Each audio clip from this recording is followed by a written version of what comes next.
we're So, I'm Cole, she's Nana, and we're here to tell you all about getting to San Diego Comic yes, Con. that's what we're gonna do.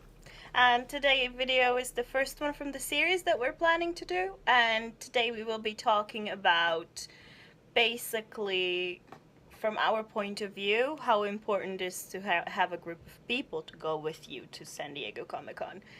So stay.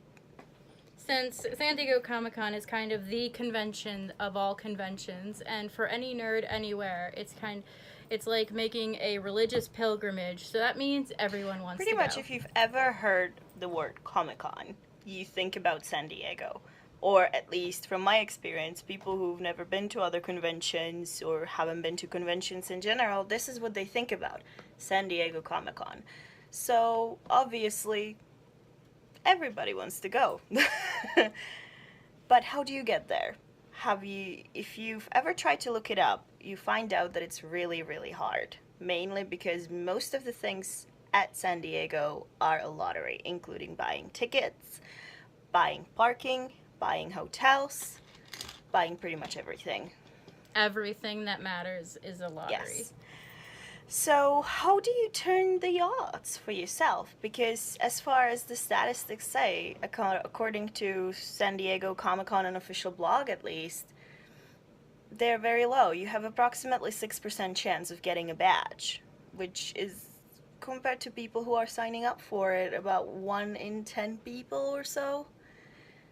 Well, let's just say your odds are very low. And the odds are definitely not in your favor during these Hunger Games. No, you do not want to know the odds, actually. You do not want to know. Never tell me the odds. So, now that we've thrown in our mandatory references, let's look at what you can do to change it. And our first tip is get a group of people. Group of people. We got pretty lucky these last 2 years. We were able to do it on our own, but we know that does not always work. That's basically playing the lottery and hoping to be a millionaire. But well, pretty much don't take us in count. We're just kind of the oddball in the thing. Yeah, we're definitely the odd ones out. But this year, thanks to Nana's hard work, we got a group of people to go for getting tickets together, and the experience was very smooth, not as stressful, and pretty amazing to watch it work. Yes, but to go back to the start, so why do you need a group of people? Not just to buy badge, you need a group of people for pretty much everything. If we count in the fact that, yes, there's a lottery for hotels, obviously, you also always benefit from having people to share a room with, because cost goes down drastically if you have somebody to share it with. The same thing with parking, with cars, because you can share gas, you can share everything. So it's important to have a group of people to go with. Not to mention the last but not least, you definitely will enjoy the convention more if you have somebody by your side to share it with.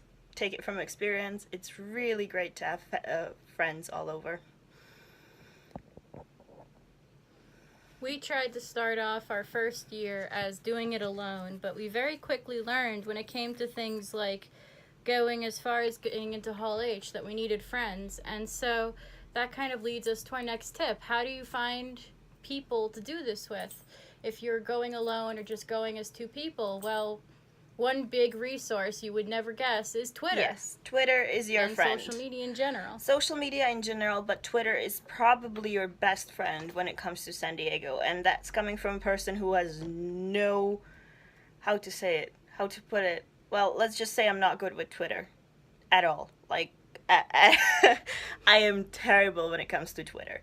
But Twitter is important because everything is announced on Twitter. From exclusives, badge sales, to people willing to help during the badge sale, line monitoring during the con itself, all this kind of stuff. If you want to keep in check, keep checking on Twitter during the con just to find out where the best stuff is happening. All that stuff, Twitter is just the most important place. But there are other websites as well. So obviously, Facebook has multiple San Diego Comic-Con groups, and as somebody who uses social media not so much, I think that Facebook and Instagram are one of the most popular ones, even for people who don't use it very well. So you definitely can find groups there. And then there is one big one, which is Friends of Comic Con Forum. We are not personally members, but there is a lot of people in there, and they have their own groups. And so, from what it seems, these groups are very successful.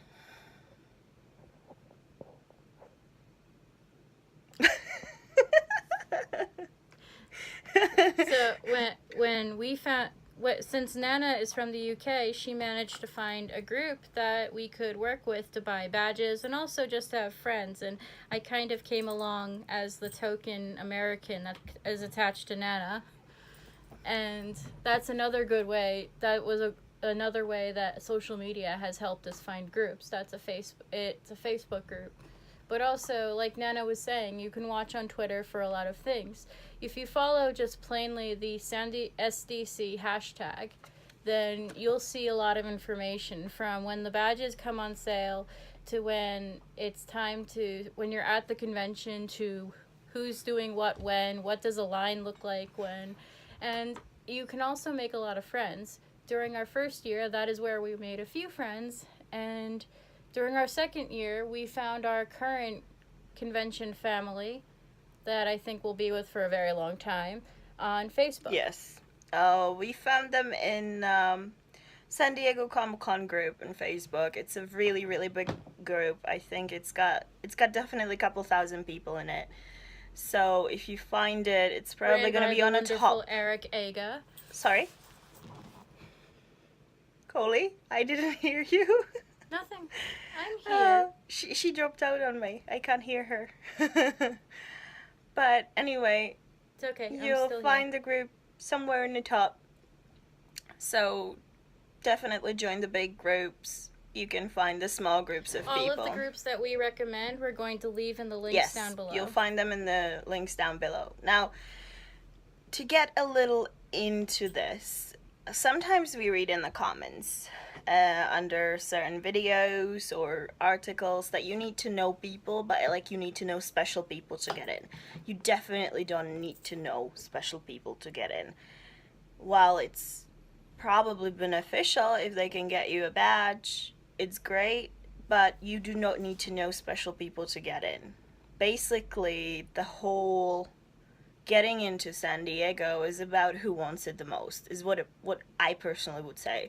If you are willing to put in the research, if you're willing to put in the work to find the group, to plan it, to organize it, you can increase your odds drastically and you can get in. I mean, we've been doing this. This is our third year in a row and it's working just fine. We now have a group. We have a group for buying badges. We have a group for sitting in a line with. We have people to share hotel with. And we found all these people there.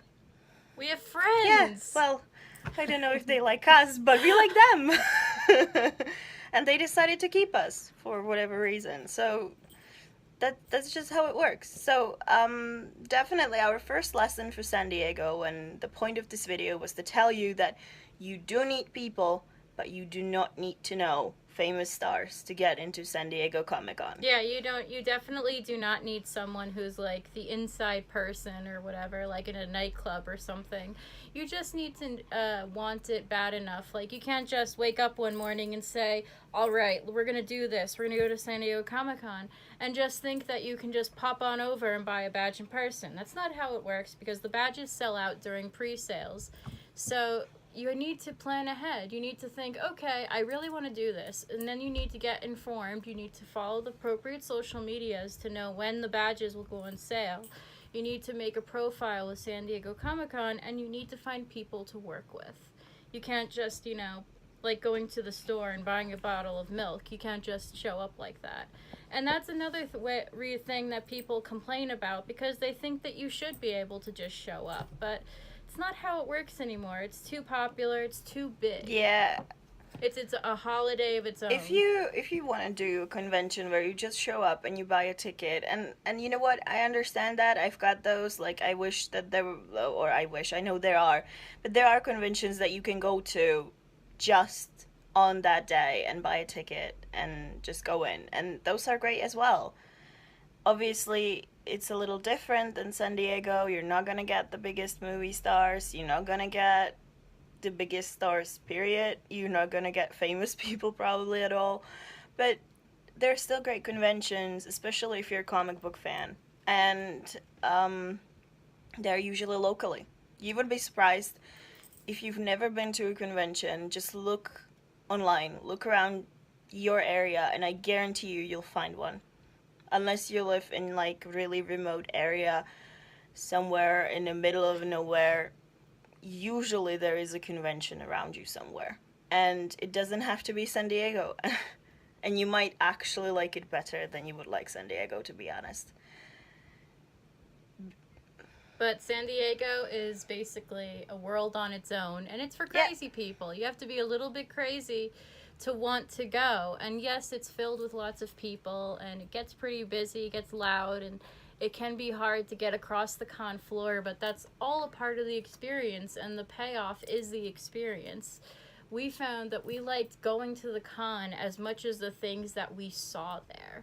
So there's so many reasons why you should go to the convention, but that's probably the biggest one. You have to want it, and you have to be willing to work with other people to do it. When we first went, we were kind of convinced that we could do it on our own. We felt like we were better if it was just the two of us. But we figured out about maybe the second day we needed help. So we made friends. And that's how we've learned each year new tips, new tricks. We've learned how to do different things within each line to make the convention experience as smooth as possible. Yeah, and the other thing is that, it's kind of a nerds assemble at that point. The thing is, you go there and you know that the people that you go there with, or the people you meet there, they have somewhat same interests as you do. And that's good. That's great, because that means that just the atmosphere at San Diego is, or any convention really, is different than when you are out in the real world, to be honest. Every time you come back from any convention, it's like slap in the face to just see it, like the atmosphere is different. Being with your people, it's really nice. If only the real world could be as nice as conventions. Yeah, we could just solve all the issues of the world with plastic lightsabers, maybe. No guns. just so cheap plastic lightsabers. It's 65 days until Comic-Con, and we're going to be doing a few more videos in this series to basically help everyone who is new, returning, looking to brush up on what they know, and as a countdown to Comic-Con. And we cannot wait to keep bringing some good stuff to you guys. And well, of course, when the summer comes, you guys will be right there with us as we go through the convention. Exactly. Well, we hope. I mean, it's up to you guys as well. So anyway, if you're interested in seeing what's coming next, we'll tell you next, because we hope to kind of show you the whole process from how to get the badges, how to actually get them, not just, how to assemble a group, but like how to get the badges, how to get in, where to look for hotels, or just give you our trip. Yeah. Sorry guys. Just to give you our tips and our tricks about what we learned in our 3 years. Just make sure to subscribe and follow us, and we'll hopefully be able to help. And if you have any topics you want us to cover, just comment down below. That's pretty much it. So, bye nerds. Bye.